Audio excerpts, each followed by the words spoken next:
그리스도 군사의 자세 용서에 관하여 133번째 시간입니다. 22년 4월 12일 환상에 대한 해석. 이제 가방과 관련된 환상이 있었나 봐요. 주님, 가방은 무엇인가요? 내 따라 각자가 나를 담은 가방이니라. 우리가 뭐 물건 담을 때 가방을 쓰는데 주님을 담는 가방을 각자에게 있다는 거죠. 무엇이 담겨 있는지 내가 묻는 것이다. 나를 담는 가방에 무엇이 담겨 있는지 묻는 것이다. 지금 나를 담아야 될 가방에 너는 무엇을 담고 있느냐 묻고 계시다는 거죠. 각자 자신의 가방에 내가 얼마나 담겼는지 묻고 싶구나. 주님을 담는데 한 번에 쑥 다 담아지는 게 아니고 조금씩 조금씩 담아지는 건데, 바꿔 말하면 주님의 마음을 알아간다는 의미도 됩니다. 주님의 마음을 아는 자가 주님을 담을 수 있는 거죠. 너희는 날마다 나를 원하고 있느냐? 나를 원하는 자들이라고 당당히 말할 수 있겠느냐? 어떻게 주님을 담을 수 있느냐? 주님을 날마다 진심으로 간절히 원하는 자가 주님을 담을 수 있대요. 주님도 간절히 구하고 찾는 자에게 주신다고 그랬잖아요. 그와 같은 원리죠.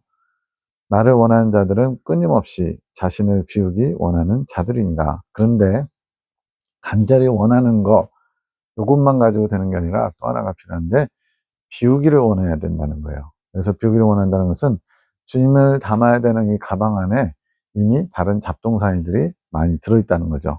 그걸 다 비워내고 주님을 담아야 되는데, 그걸 비워낼 생각은 없이 그냥 달라고만 하면 엉뚱한 것들이 잔뜩 들어있으면 어떻게 해요? 주님을 담을 수가 없죠. 자신의 것으로 가득 차서 어찌 나의 것을 담았다 하고 나의 것을 담고 싶다고 하느냐. 그래서 주님을 담기 원하는 마음, 이것이 가장 중요한 거긴 하지만 선행되는 자세가 또 필요한데 자신의 것을 비우는 것인 거죠. 이게 바로 생각의 침묵, 감정의 침묵 통해서 자기의 것을 내려놓는 것입니다. 비우지 못하는 자는 채울 수 없노라. 이거는 뭐 당연한 거죠. 각자의 마음가짐을 다시 하여라. 진정으로 나를 원하는 것인지 다시 한번 생각해 봐라. 즉 진정으로 원하는 자는 그 외에 주님이 아닌 것을 다 비우는 자예요. 그래서 많이 성장하신 분들이 공통점이 뭐냐면 오직 주님만을 원하는 자. 각자의 마음가짐을 다시 하여라. 진정으로 나를 원하는 것인지 다시 한번 생각해 봐라. 다시 한번 진심으로 자신을 돌아봐서 정말로 나를 원하고 있는지, 그렇게 원한다면 비우는 작업도 해야 되지 않겠니? 말씀하시는 거예요. 나를 담아야 하는 그 가방에 무엇이 담겨 있는지 돌아보고 자신의 생각과 감정을 비우고, 또 한 가지가 더 있는데 각자의 옳다함을 비워내거라. 자기 옳음, 자기 의를 주장하는 것, 그런 생각 가지고는 주님을 담을 수가 없다는 거예요. 왜 그럴까요? 내가 잘못됐음을 알아야 주님께 교정받을 수 있잖아요. 근데 이 정도면 됐지, 나 정도만 하라 그래, 이런 마음을 가지면 변화되는, 바뀌려고 하는 그런 마음도 들지 않기 때문에 그렇습니다. 즉 세상에서 예수님 없이 잘 살아가는 사람들, 부자나 여러 가지 생활이나 이렇게 다 만족스러운 사람들은 주님을 찾지 않죠. 주님 없이도 잘 살고 있는데요. 뭐 그런 것처럼 자신이 옳다고 여김이 많은 사람들은 주님을 별로 그렇게 필요로 하지 않아요. 그러다 보니까 자기의 옳음까지도 비워내야만 주님의 것으로 채울 수가 있는 거죠. 나를 겸허히 받아들여라. 나를 인정하여라. 모든 것을 주관하고 있는 나를 인정하여라. 지금 옳다함을 주장하는 사람들의 특징이 뭐냐? 이런 어떤 환경이나 어떤 사람을 대할 때 자기가 옳기 때문에 그것을 강력하게 주장하면서 자기 뜻을 관철시키려고 하겠죠. 그런데 때로는 정말 불합리한 일도 만날 수 있고요. 때로는 도저히 억울하고 또 이해가 안 되는 상황도 만날 수 있어요. 그러다 보면 이제 자기의 옳음을 주장하면서 주님의 뜻과는 멀어진 삶을 보일 수 있는데, 주님은 모든 환경 가운데 내가 주관하고 섭리한다는 것을 인정하라는 거예요. 그러면 주님의 일하심을 보게 되면 자기의 주장이나 옳음을 꺾을 수 있는 그런 판단의 근거가 되는 거죠. 그것이 겸손이니라. 겸손한 자는 자기를 주장하지 않죠. 나를 있는 그대로 받아들이는 자가 진정한 겸손을 갖춘 자니라. 내 따라 비권사와 비장로의 모습을 보았구나. 강권사님과 송장로님, 아직 그들의 마음에 서로 하나 되지 못한 마음이 있는 것이다. 이제 주님과 하나됨을 이루기 위해서는 또 이웃, 수평적인 관계에서도 하나됨이 있어야 된다고 말씀합니다. 즉, 수직적인 하나됨보다 먼저 선행되는 것이 수평적인 하나됨이에요. 이것은 저희 가정에도 적용되는 말씀이었습니다. 그 마음들이 서로를 대항하며 대적할 때도 있었단다. 많은 일들 속에 다져져 왔지만 이렇게 다듬어지는 거죠. 그러나 아직 그것이 완전하지 않지. 다룸을 받아야 하노라. 이거를 이제 성경의 핵심 진리에서는 닭달질을 당한다 그래요. 닭달질을 당한다 할 때 그것이 어떻게 기분 좋거나 만족스러운 것이 될 수 있을까요? 안 되죠. 힘들죠. 그런데도 이렇게 다뤄야만 우리가 깨닫고 바꾸기 때문에 하나님도 어쩔 수 없이 매를 드시는 거지, 하나님이 우리 미워서 한번 괘씸해서 괘씸죄를 적용해서 혼내시는 게 아니에요. 바꾸시고자 하는 선하신 당신의 뜻을 통해서 주님께서 이루고자 하는 목적을 이루기 위해서 어쩔 수 없이 환경을 허락하신 거죠. 서로가 의식하지 못하는 부분들이 있지. 어떤 일이 계기가 되면, 어떤 사건이 터지면 서로를 사랑하지 못하고 용서하지 못하는 찌꺼기와 같은 것들이 수면 위로 드러난다. 그래서 이제 많이 쓰는 예가, 밖에다 이제 물 같은 통을 담아 놓으면 또 그러다 보면 이제 온갖 오물들이 막 그 속에 들어가거든요. 근데 평소에는 이제 잔잔한 수면처럼 보이는데 발로 통을 뻥 차면 그 속에 있는 것들, 오물들이 올라오게 된다는 거죠. 그것이 다시 가정의 지진을 일으키는 분란의 요소가 되는 것이지. 어떻게 보면 이제 악순환이죠. 계속.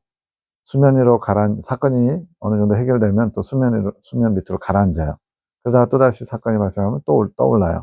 그러다 보니까 근본적인 해결 없이는 계속 반복되다 보니까 그게 이제 나중에는 익숙해지고 타성에 젖어요. 그냥 우리는 원래 그렇게 싸우고 살아. 뭐 싸우면서 정드는 거지 뭐.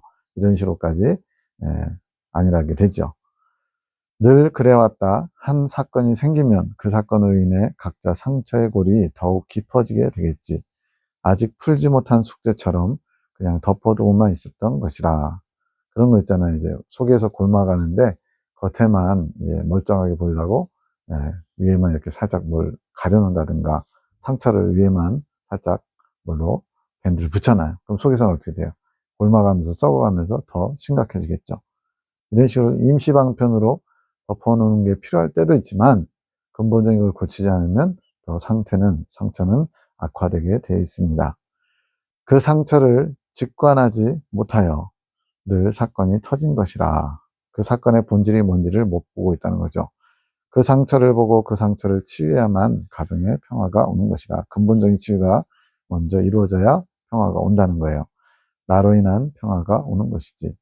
내 안에서 기쁨과 평강이 그 가정을 이끌어야 하는 것이다. 자, 여기 지금 핵심이 나오죠. 주님으로 인한 평화, 주님으로 인한 기쁨과 평강이 가정에 충만할 때 하나님의 거룩한 가정이 이루어지는데, 이것을 가로막는 장애가 서로의 옳다함을 주장하면서 서로 티격태격 싸우고 또 골문 상처 이런 것들을 치유하지 못한 상태에서 그냥 남들에게 이제 쇼 윈도우라고 그러죠. 보여주기식, 우리 가정은 문제 없어. 우리는 단란하고 화목해. 그래서 연예인들 보면은 아무래도 인기를 먹고 사는 사람들이다 보니까 나중에는 인꼬 부부로 알려지는데 어느새 이혼했거나 아주 서로 못 잡아먹는 원수처럼 그렇게 관계가 틀어지는 경우들을 보죠. 그건 모르겠어요. 골마 있는데 사람들에게는 아닌 것처럼 보이기 위해서 그렇게 감추고 살았던 거죠. 그런 것들이 우리 모두에게도 다 있습니다. 주님과 평화를 누리려면, 화평을 누리려면 수평적인 관계도 회복이 돼야 된다는 거예요. 아직 서로가 하나 되지 못했노라. 서로 자기가 옳다함이 있는 것이지. 지금 이렇게 서로 싸우는 이유도 옳다함을 서로 주장하기 때문에. 저하고 집사람도 이제 지금은 이제 덜하지만 예전에 이렇게 부딪히는 거 보면요, 사소한 거지만 내가 더 옳은 거예요. 내 말이 맞는 거예요. 나한테 상대방이 맞춰주길 기대하는 거예요. 이게 안 되면 자꾸만 언쟁이 벌어지더라고요. 서로를 존중해주지 못함이 다른 이들에게도 상처로 남게 되는 것이지. 서로를 돌아보아라. 각자가 무엇이 부족한지를 나 주님 앞에서 무엇이 자신이 옳다 하고 있었던 것인지 생각해 보아라. 자기의 옳음, 이게 참 사랑관계에서는 아주 중요한 문제인 것 같아요. 이 오름 때문에 남들도 판단하고 정죄하죠. 일단 어떤 사람이 정말 거짓말하는 걸 죽기보다 싫어하는 분들이 있을 수 있죠. 강직하신 분들. 그분들은요, 남의 그 거짓말을 못 견뎌해요. 근데 이분이 또 살짝 음란하네요. 또 음란한 건 또 관대해요. 이런 식으로. 자기가 잘하는 부분에 대해서는 굉장히 다른 사람들을 강하게 비판하고 정죄하고, 자기가 잘 못하는 부분은 은근슬쩍 두루뭉술 넘어가게 되고, 이게 우리의 인간적인 오름이죠. 하나님 앞에는 하나도 누구도 바로 설 수가 없어요. 그렇기 때문에 언제나 나의 연약함과 부족함과 나의 더러움을 고백하면서 주님의 치유, 주님의 사랑으로 회복되고, 나아가서 그것을 다른 사람에게도 전달시켜주는 축복의 통로가 되는 것만이 가장 좋은 행복한 인생을 사는 길이라고 보입니다. 가정의 평화가 너희로부터 흘러들어가게 해라. 전 영상에서도 이몽식 집사님 통해서 너희 축복이 흘러가게 하여라 이렇게 말씀하셨거든요. 계속 주님은 축복의 통로로 사용하기를 원하시는 겁니다. 22년 4월 22일 꿈. 통교가 먼저다. 꿈 내용은 없어요. 그것이 이루어져야 영감이 느껴질 것이다. 통교. 이제 우리 그 사도신경인가요? 거기 교통하심이 이렇게 나오잖아요. 통교, 교통 비슷한 말인데, 주님의 뜻을 알고 주님과 이렇게 소통이 되는 것이 통교예요. 근데 그것이 영감으로 받아야 되는데, 이 통교를 가로막는 것도 있다는 거죠. 나와의 통교는 해갈로 깊어질 수 있다. 이제 이 해갈이라는 단어는 앞에 있는 많은 영상들 속에서 많이 다뤘어요. 이제 우리 음식을 먹는 걸로 따지면 먼저 음식을 먹어야 되죠. 그 다음에 장기관에서 소화시켜야 되죠. 그 다음에 배설해야 되죠. 이 세 사이클이 반복되면서 잘 이루어져야 육체가 성장하듯이 영혼이 성장하는 비결도 영혼의 양식, 말씀을 잘 먹고 그것을 소화시키는 것이 깨닫는 것이고, 그것이 배설로 이루어지는 것이 이제 행실의 열매까지 나가는 변화를 일으키는 거예요. 이 해갈이 깊어져야만 주님의 통교도 더 깊어질 수 있고 더 깊은 것을 알아볼 수 있다는 거예요. 나와 그 사이에 막힌 담이 하나씩 하나씩 없어져야 통교가 가능한 것이다.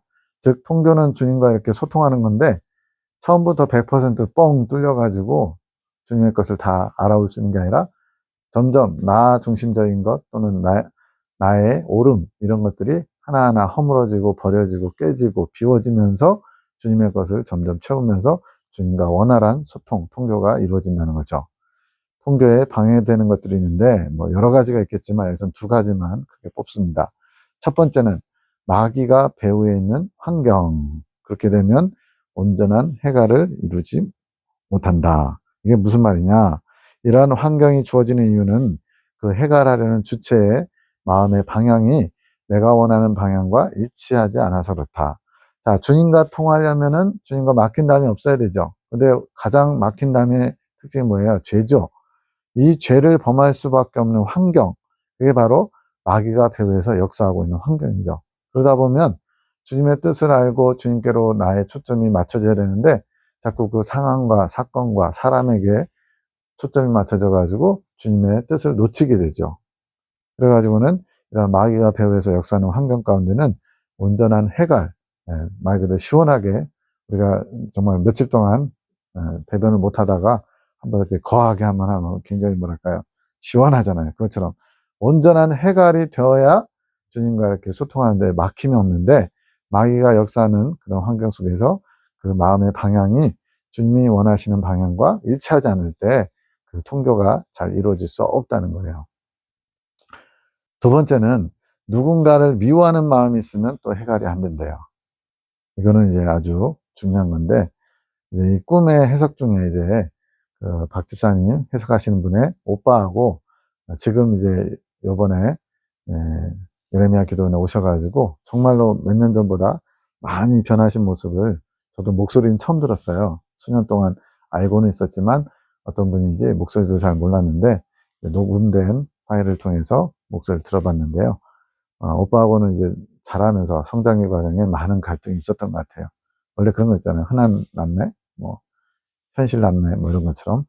그랬는데 그 꿈에서, 이 꿈에서 22년도 꿈에서 오빠가 이제 자신이 누군가 남자가 자신을 겁탈하려고 한다고 해서 그걸 오빠한테 도와달라고 했는데 오빠가 시큰둥한 거예요. 그런 모습에 원망, 불평하는, 미워하는 모습이 있었거든요. 그래서 물론 내 기준에서는, 여기서 내 기준이에요. 주님의 기준이 아니고 자기 기준에서는 민호가 너를 도와야 했다. 도와달라고 했거든요. 나를 성추행하려고 한다고 도와달라고 했거든요. 그렇지만 너는 그 남자가 너를 만지는 것을 겁탈하려고 한다고 크게 생각하지 않았느냐? 지금 꿈은 꿈으로 받으셔야 돼요.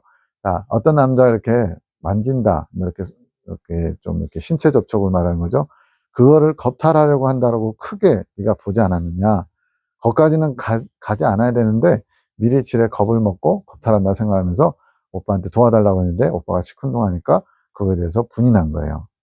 그렇게 자신의 생각이 맞다는 당위성을 강조하면서 내 오빠를 이상하다 몰아세웠지. 그러니까 어떻게 보면 자기 입장에서는 그렇게 하는 게 맞아요. 또 오빠가 도와줘야 되는 게 맞아요. 그런데 그렇게 도와주지 않는다고 해서 오빠를 이상한 사람 만들고 자기만 하는 사람처럼 해버리고 막 이렇게 가는 거죠. 그러면서 그가 너에게 주는 피해, 이렇게 도와주려고 하는데 도와주지 않고 오히려 주방에 식기 씻는 곳에는 설거지거리가 산더미로 쌓여 있어요. 그걸 보면서 또 나한테 이렇게 번거롭게 불편하게 한다, 이런 피해의식까지 보면서 그를 원망하는 거죠. 통교를 방해하는 여러 요인 중에 그렇게 미워하는 마음만을 강조한 것은, 여기 여러 가지가 있는데 그 중에 미워하는 마음, 그것을 강조한 것은 해갈을 방해하는 큰 요인이기에 그렇다. 자, 해갈은 조금 이렇게 배설하고 밀접하게 연관되어 있지만 실제적으로 해갈은 뭔가 이렇게 목마를 때 마시는 것을 해갈이라고 그러잖아요. 목마름이 해결되는 거. 자, 이렇게 뭔가 시원스러움이에요. 시원스러움. 막힘이 없는 것, 답답함이 없는 것. 이렇게 우리 안에 마음에 꺼리낌이 없는 것이 해갈되는 마음, 또 이렇게 시원한 마음인데 자꾸 누군가를 미워하게 되면, 정죄하게 되면 어떻게 돼요? 그것에 매이게 되거든요. 마치 이렇게 우리 소화 안 될 때 속이 꽉 막혀서 답답한 것처럼 그런 미워하는 마음이 우리의 마음을 하나님과 통교하는데 큰 장애를 준다는 거예요. 사람을 미워하는 마음, 선을 미워하는 마음, 주님을 미워하는 마음 등 미워하는 마음은 그 사람의 온전한 해갈을 어렵게 한다. 미운 마음 자체가 주님과의 관계를 막는, 해갈을 막는 요소가 된다는 거예요. 그 마음이 해갈을 방해하는 것이지 미움이라는 것 자체가 사랑의 반대가 아니겠느냐? 주님이 성경에 형제를 미워하라 그랬으면 미워해야죠. 사랑하라 그랬기 때문에 미워할 만한 사람도 사랑해야 되는 거죠. 세상도 나를 미워했기에 나를 버렸고 마귀도 하나님을 미워하기에 악을 행하는 것이란다. 예수님도 같은 유대 동족에게 미움을 당하셨고요. 사도 바울도 전도여행 다닐 때 보면요, 대부분 다 그 유대인들에게, 한 70%는 유대인들에 의해서 추방을 당하고 매질을 당하고 쫓겨나고, 심지어는 이제 세 번째 전도여행 끝나고 돌아와서는 죽이려고 작정한 사람들까지 있어요. 죽이기 전에는 먹지도 마시지도 않겠다, 40인의 결사대까지 만들어집니다. 그분들 죽었는지 모르겠어요. 자, 이런 것처럼 미워하는 것 자체가 사랑의 반대, 하나님의 속성과는 정반대에 있잖아요. 세상도 미워하고 모든 것이 다 이런 악한 것, 마귀의 어떤 그런 것에 의해서 이루어지는 일인데, 반대로 사랑의 완성을 위해서는 이러한 미워하는 마음을 없애야만 된다는 거예요. 근데 내 마음의 거리낌, 누군가를 미운 마음, 뭐 어려서부터 트라우마처럼 자리 잡고 있는 안 좋은 기억들도 있을 수 있어요. 뭐 부모에게 성추행을 당했다든가, 또 뭐 형제에게 큰 배신을 당했다든가, 여러 가지 아픔들이 있을 때 그 미운 마음 자체를, 상처를 치유하지 않으면 주님과 온전한 소통, 될 수 없는 해갈을 이루지 못하는 마음이 된다는 거예요. 미움이라는 개념 자체가 사라져야 된대요. 그래야 나의 마음을 담아 세상을, 사람을 바라볼 수 있는 것이란다. 꺼리낌이 없는, 색안경을 쓰지 않고 주님의 시선으로 볼 수 있다는 거죠. 시기, 원망, 질투 모두 미움에서 파생되는 마음이란다. 그러한 마음의 상태는 내가 원하는 해갈의 장소를 마련하지 못해서 온전한 해갈을 하지 못하게 한다. 한마디로 주님께서 일하실 수 없는 그런 마음인 거죠. 그런 마음은 주님이 청소하시려고 해도 쉽지 않은 거죠. 그러니 용서하거라. 자신의 마음의 상태를 어지럽히는 모든 것들을 용서하거라. 여기서 모든 것이 중요해요. 모든 것. 이거는 내가 용서할 수 있는데 이거는 안 돼요. 물론 그럴 수 있죠. 그럴 때 우리가 어떻게 기도해야 되죠? 그러나 주님이 도와주시면 제가 해볼게요. 이런 자세. 그 용서의 마음 위에 내가 나의 말을 쓸 것이니라. 지금 용서하는 마음에 나의 말을 쓴다는 게 무슨 말이에요? 그런 마음에 주님의 말씀이 역사하실 수 있다는 거죠. 기록될 수 있다는 거죠. 누군가에게 필요한 축복의 양식을 만들어내는 통로가 될 수 있다는 거죠. 그리하면 그가 나의 소리를 들을 수 있겠지. 이렇게 마음이 깨끗하게 해갈되어야만 주님의 마음을, 말씀을, 음성을 들을 수 있도록 통교가 잘 이루어질 수 있다는 거죠. 이 두 가지만 해결되면 온전한 해갈이 이루어지고 통교가 되나요? 그렇게 마귀가 배후에서 역사하는 환경 때문에 내가 거기에 막 몰두해가지고 주님과 방향성이 안 맞는 이것이 해결되고, 또 하나는 내 안에서 일어나는, 그러니까 외적인 것과 내적인 것 두 가지를 말씀하신 거예요. 외적인 환경과 내적인 것이 막힘이 해결되면 통교가 온전히 이루어지나요? 물어본 거죠. 동행에서 통교로 가기 위해서는 이제 처음에 주님께서 임재하시고 임재가 계속되면 동행되고, 동행 가운데 주님과 잘 소통이 되면 통교가 이루어진다, 이렇게 말씀하셨거든요. 통교로 가기 위해서는 이 두 가지가 중요하다. 그러나 그렇다고 해서 죄성이 뽑힌 것은 아니기에, 즉 익은 열매가 되지 않아서 아직은 원죄가 남아있기에 그것이 완전히 해결되었다고 보면 안 된다. 다시 언제든지 발동할 수 있다는 거죠. 막힐 수 있다는 거예요. 해갈이 안 될 수 있다는 거예요. 순간순간 넘어지기도 하지. 다만 나와 소통하는 문을 여는 계시로서 작용하게 되는 것이란다. 이렇게 해갈을 이룬 순간에는 주님과 잘 소통함으로써 주님의 계시를 잘 받을 수 있도록 그 소통의 문을 여는 그런 통로로서는 이 해갈이 이루어졌을 때 잘 계시가 받아질 수 있다는 거죠. 지금 이 박민현 이사님이나 또 애녹자매나 또 송원장님이나 주님의 말씀을, 계시를 받는 통로들로서 이런 해갈된 상태의 마음 상태를 유지하는 것이 얼마나 중요한지를 지금 말씀하고 계신 거예요. 계시 받는 사람이 마음속에 미움을 품고 있으면 어떻게 돼요? 계시가 왜곡될 수 있어요. 순전한 하나님의 말씀이 아니라 거기에 내 사심이나 생각이 섞일 수 있다는 거죠. 그래서 그런 부분도 지금 지적해 주시는 것 같아요.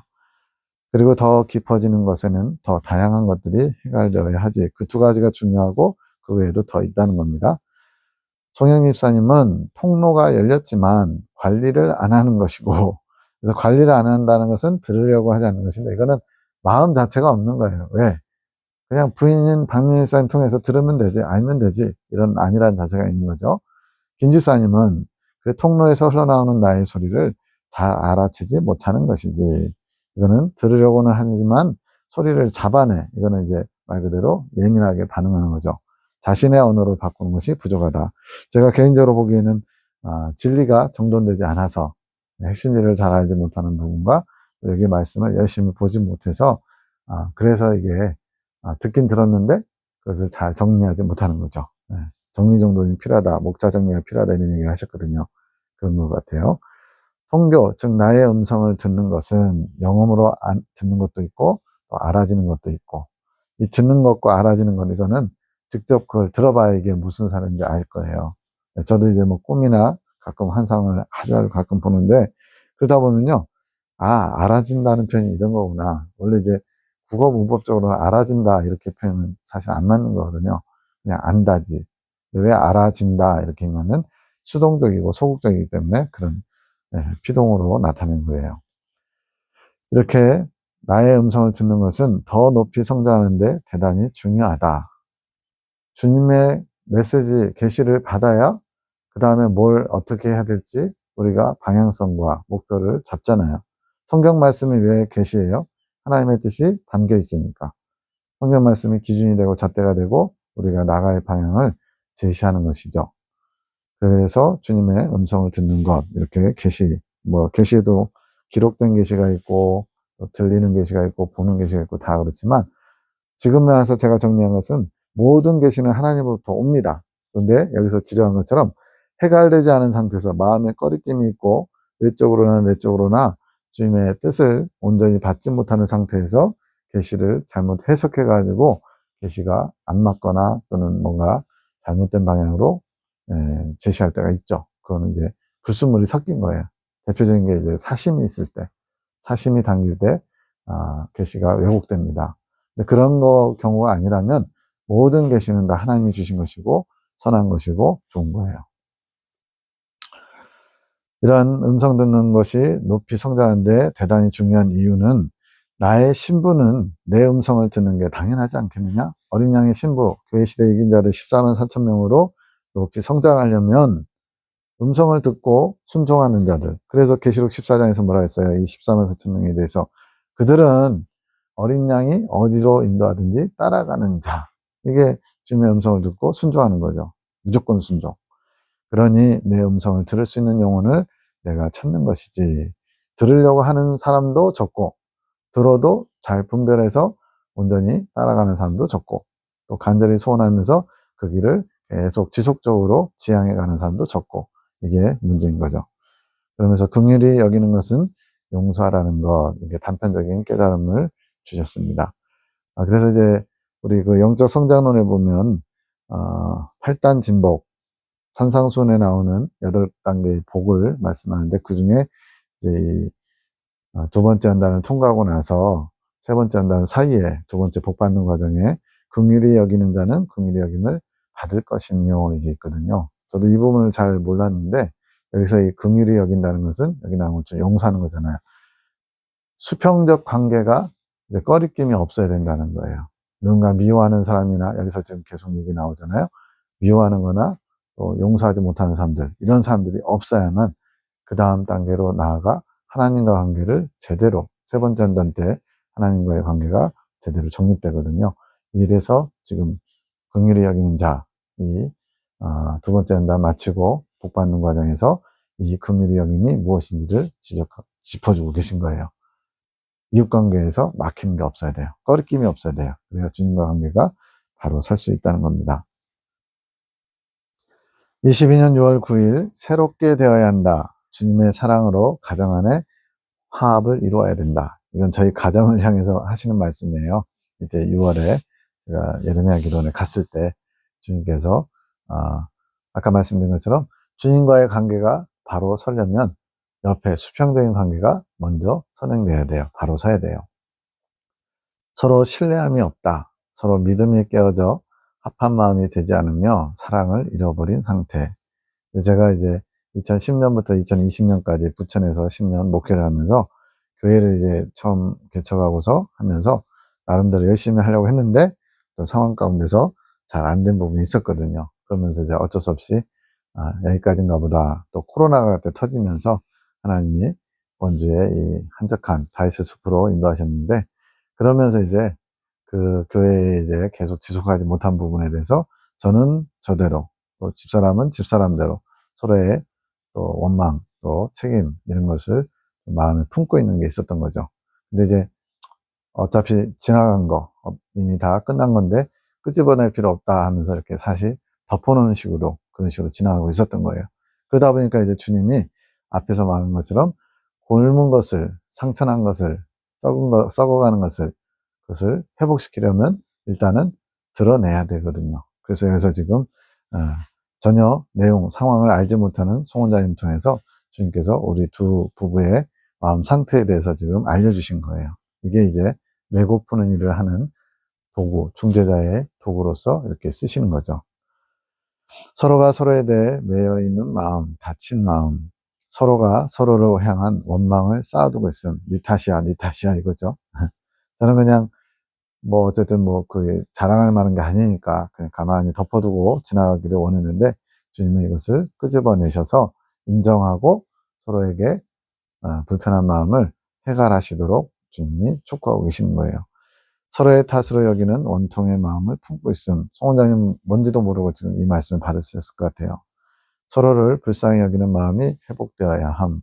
송 원장님 이때 지금 제가 얼굴 본 게 거의 한 달도 안 되는 상황이거든요. 5월에 거기 교회에서 초청받아서 설교하고 그때 제대로 이렇게 인사하고 신학교에서 한두 번 지나가듯이 인사했기 때문에 잘 알지 못하는 상태에서 우리 부부의 문제를 주님께서 해결하시고자 이렇게 메시지를 주고 있는 겁니다. 서로를 불쌍히 여기는 마음, 네 탓이야, 너 때문이야가 아니라 서로 그 연약함을 나의 아픔처럼, 나의 부족함처럼 불쌍히 여기는 마음을 가져야 된다는 거죠. 그 가정 위에 당신의 축복이 임하게 하시니 감사합니다. 송원장님이 이렇게 미리 감사하다고 믿음의 기도를 드리는 거죠.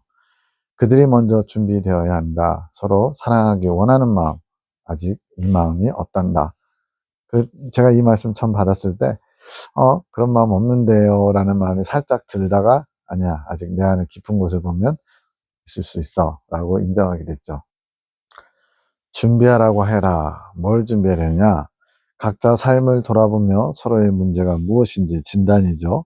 무엇 때문에 일이 되었는지, 그리고 나는 용서할 마음을 가지고 있는 것인지, 용서하려는 그런 마음의 자세, 상대방을 용납하고 수용하려는 자세, 이런 것을 돌아보며 생각을 정리하고 마음을 정돈해 보라고 해라. 이렇게 내가 준비되어야 주님이 준비된 마음에 역사하실 수 있다는 거죠. 나는 그들의 회복을 시급히 원하지만 빨리 회복되기 원한대요. 왜 그러실까요? 빨리 쓰시려고. 이게 회복되어야 하나님이 축복의 통로로 또 양식을 만드는 자로 세울 수 있거든요. 그래서 이게 빨리 되길 원하는데 우리는 아직 가정의 회복을 바라지도 원하지도 않고 있노라. 이거는 이제 표면적인 혼의 영역보다 영의 영역에서 얘기하는 것 같아요. 저도 잘 알지 못하는, 인식하지 못하고 있던 부분에서 정말 그런 마음에 소원하는 마음이 별로 없었다는 거죠. 그것이 이 가정을 볼 때 나의 아픔이고 슬픔이라. 지금 본인들은 영의 영역에서 이렇게 문제가 있는데 잘 인지 못하니까 별로 그렇게 슬퍼하거나 아파하지 않는데, 오히려 주님은 그 가정을 볼 때 나의 아픔이고 슬픔이라고 얘기해요.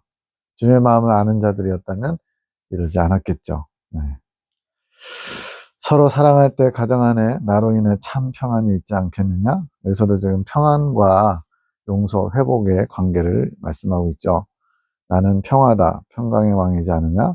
그러나 원하는 자에게 임할 수 있노라. 이 평화를 주고 싶어도 그런 평화를 원하는 자가 안 되면 줄 수가 없다는 거예요. 이들이 먼저 나의 평화를 가져야 나의 축복을 흐르게 하는 도구로 사용되지 않겠느냐.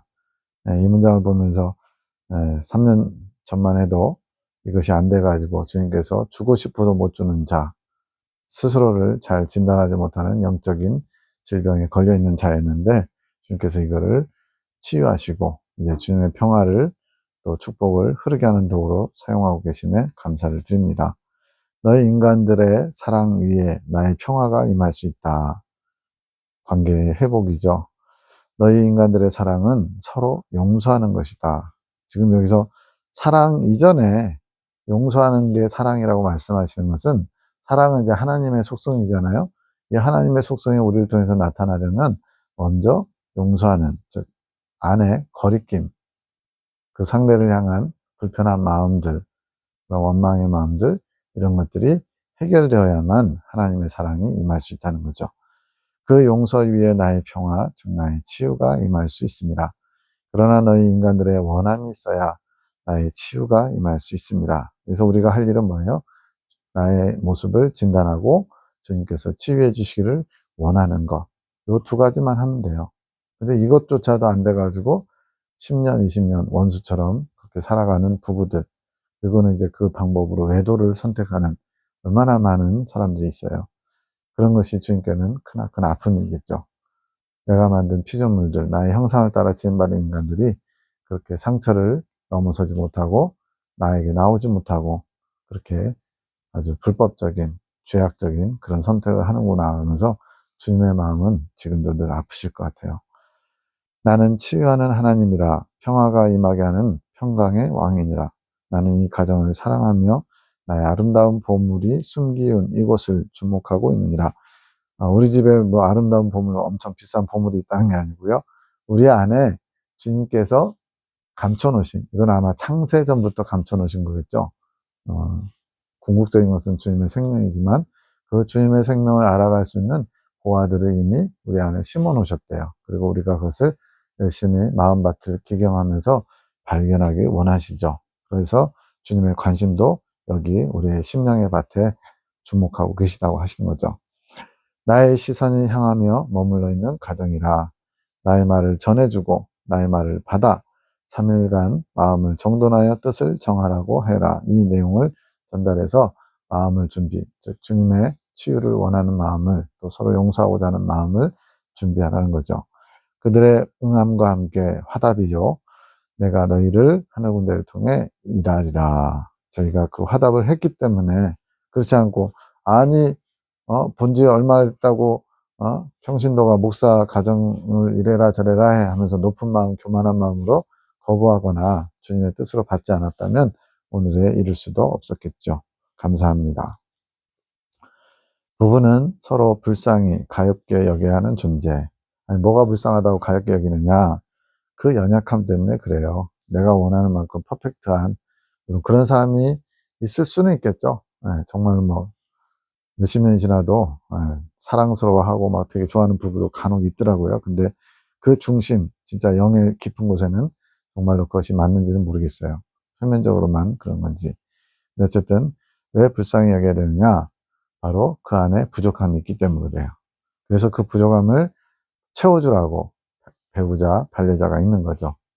하나님께서 처음 창세기에 아담 혼자 독처하는 것이 보기에 좋지 않다. 그게 바로 그건 것 같아요. 그때는 아직 죄의 종로로 탈 때도 아닌데 주님은 그 혼자서는 완전할 수 없는 그 완전함은 이제 나아가서 이제 하나님과의 연합까지 나아가는 것이 완전함인데 그 전에 수평적인 하나됨, 연합 이것을 주님이 부부의 비밀로 심어놓으신 것 같아요.